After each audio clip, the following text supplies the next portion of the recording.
ये बात है उस समय की जब महाबली हनुमान की माता अंजनी इंद्रलोक की एक अप्सरा हुआ करती थी, जिनका नाम पुंजिकस्तला था, जिनका स्वभाव अत्यंत ही चंचल और नटखट था।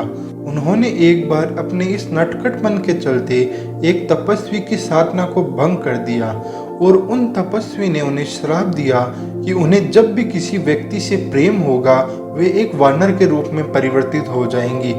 ये सुनते ही पुंजिकस्तला को अपनी भूल का आभास हुआ और वे उन तपस्वी से क्षमा मांगने लगी और उनसे श्राप वापस लेने की विनती की।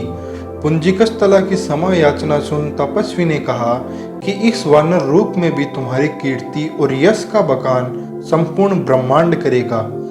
इस रूप में जन्म लेके तुम एक परम तेजस्वी पुत्र को जन्म दोगी जो कि शिव का अंश होगा। ये सुन पुंजिकस्तला तपस्वी को प्रणाम कर इंद्रलोक लौट गई और ये बात भगवान इंद्र को बताई। भगवान इंद्र ने कहा कि इस श्राप की पूर्ति के लिए तुम्हें पृथ्वी लोक पर अंजनी के रूप में अवतरित होना होगा। फिर पुंजिकस्तला पृथ्वी पर अंजनी नाम से निवास करने लगी। एक दिन उन्होंने वन में एक राजकुमार को देखा और उन्हें देख उनके मन में प्रेम का संचार हुआ। फिर जब उन राजकुमार ने उन्हें देखा तो वे वानर रूप में परिवर्तित हो गई और वे राजकुमार उनके पास आए।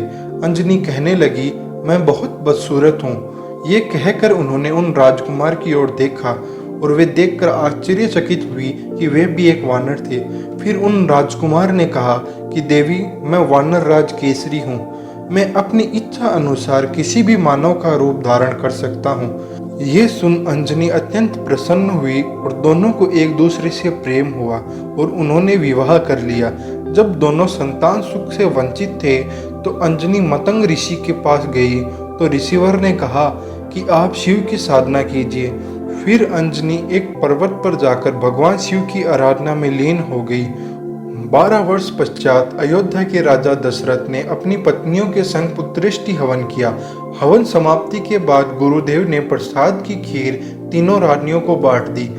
खीर का एक भाग एक कौवा अपने साथ ले गया जहां अंजनी मां तपस्या कर रही थी। ये सब भगवान शिव और वायुदेव की इच्छा अनुसार हो रहा था। तपस्या करती अंजना के हाथ में जब खीर आई तो उन्होंने उसे शिव का प्रसाद समझकर ग्रहण कर लिया। इस तरह शिव के 11वें रुद्र अवतार महाबली हनुमान का जन्म हुआ।